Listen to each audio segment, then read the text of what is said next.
Now this, my friends, is not your typical new SUV. It's a very, very cool SUV. There are no other words to describe what the 2020 Toyota 4Runner is. In fact, it is so many things. It may very well be the truest and the last remaining real SUV. It is old. It is fun. It is supple.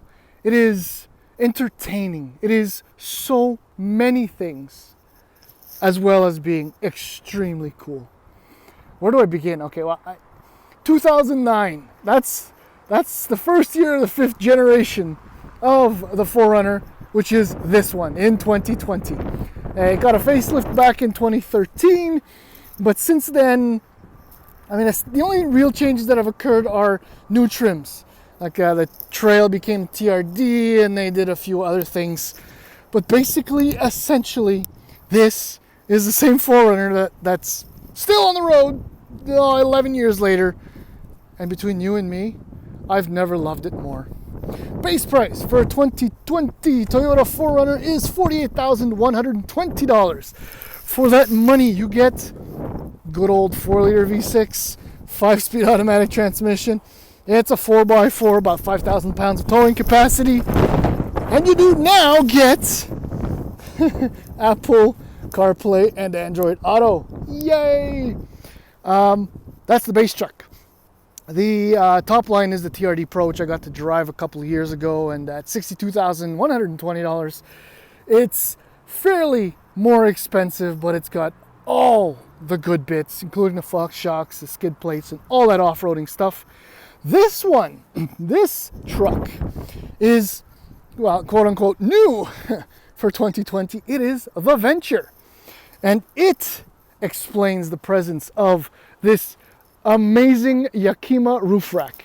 In fact, I was warned when I picked up the truck that some journalists have complained that it causes noise, or it is noisy. They don't get it. They never will.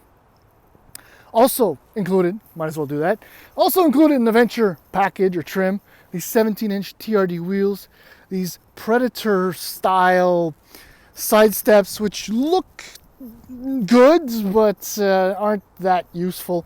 You also get the hood scoop way up here.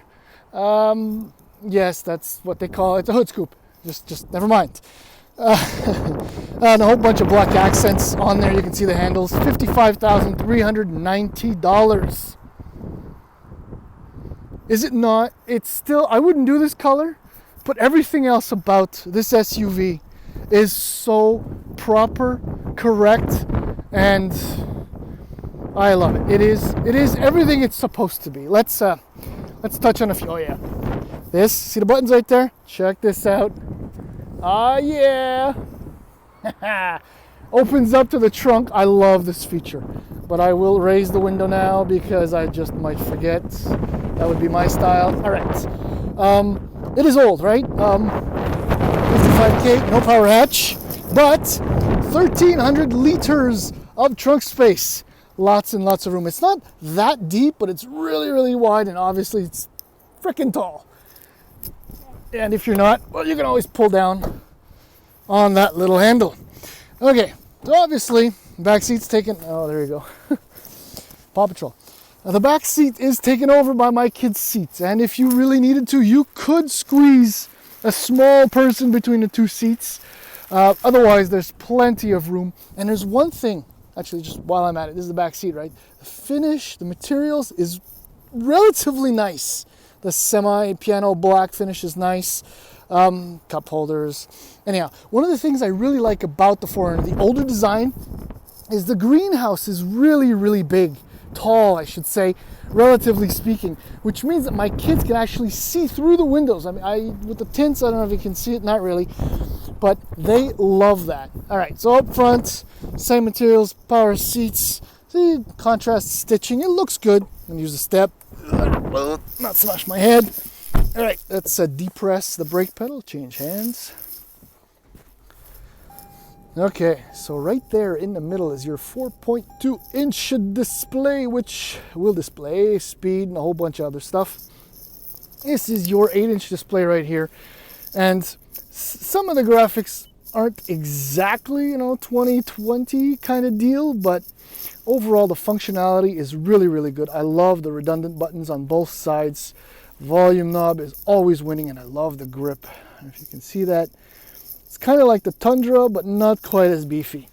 The HVAC controls could not be simpler, more straightforward, old school, kind of the way I really like it. Storage is decent. There's your USB port. Cup holders. There's your shift on the fly. I'm in 4 high because I just went through some snow to get here. This thing is actually really deep, very big. There's a good amount of headroom. Fit and finish is good. It looks crude, but it fits this truck's personality so well. Speaking of old, as I mentioned before, no heated steering wheel. But you do get a heated windshield, and thankfully you do get, heated seats. That's about it. Now, the best part about this, other than the fact that it looks really, really good, well, the best part is, well, not necessarily owning it, but taking it for a spin. So let's go do that. All right, so I was in 4 high, and I don't know if you noticed, there's a little bit of snow in the background where I'm at. I'm in the city. I don't have time to get out of town, so this is going to be my slight off-roading section. So I've put it in 4 low, back in drive.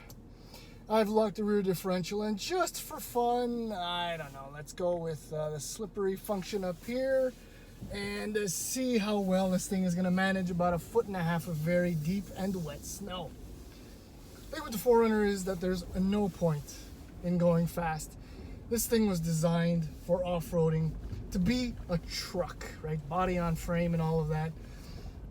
And this Venture specifically also has the kinetic dynamic suspension system, which essentially means that once you engage it, it will actually disengage your sway bars in order to give you more articulation. That gives you a really good idea of what this truck... Okay, so that's a little bit more than 1 foot of snow.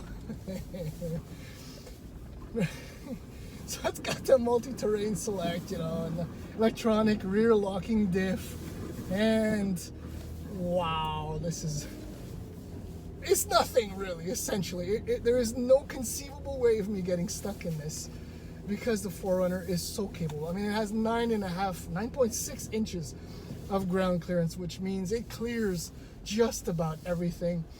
And now that I'm out of that tiny, tiny little mess, I'm gonna go back into 4 high just so I can crawl out of here and tell you a little bit more about why this isn't really about speed or anything. The 4Runner, 4-liter V6, 270 HP, 278 pound-feet of torque, 5-speed automatic transmission. If you hear that clanging noise, it's just the front license plate, which I removed because it's ugly. Ontario plates. It's plenty of power for this, right? With 5,000 pounds of towing capacity. I will go right now into 2 high, and we're off. Yes. Okay. The power is good. You'll tow your 5,000 pounds, but with the 5-speed automatic transmission, the way it's geared or lacking gears, either or, fuel economy isn't good. No. This thing is rated, I think, like 14.5 in the city, 14.5 liters per 100 kilometers. Once I figure out my numbers, I doubt that I will best that in my combined driving, which actually works out to nearly 2/3 on the highway. The worst part about the truck, forget the noise, the steering.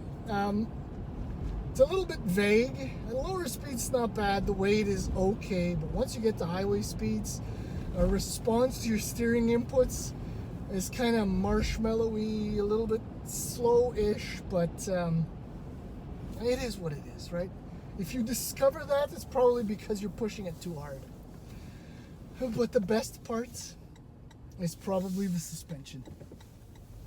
Body on frame, coil springs up front, 4-link in the back, but designed for articulation, designed for off-roading, which means that the ride is comfortable, supple, smooth even. Depending on the condition of the road surface, You know, if you have a series of undulations or whatever, this thing will actually float. I absolutely love it. The downside to that is obviously if you do throw it into an on-ramp or a corner, it will understeer and there will be a lot of body roll. But otherwise, this 4Runner is spectacular. One of the last of its breed. Still kind of expensive for what you're getting, but at the same time, it's so special that it's worth every penny. And if anything, you know that 5 years from now, this thing will have depreciated will almost have not depreciated. 4Runners are reliable, solid, dependable, roomy, comfortable, quiet. Oh, I love this truck. Yes, oh yeah, and it's got Toyota's safety stuff, whatever, if you get too excited and want to rear end a RAV4. That's also new for 2020.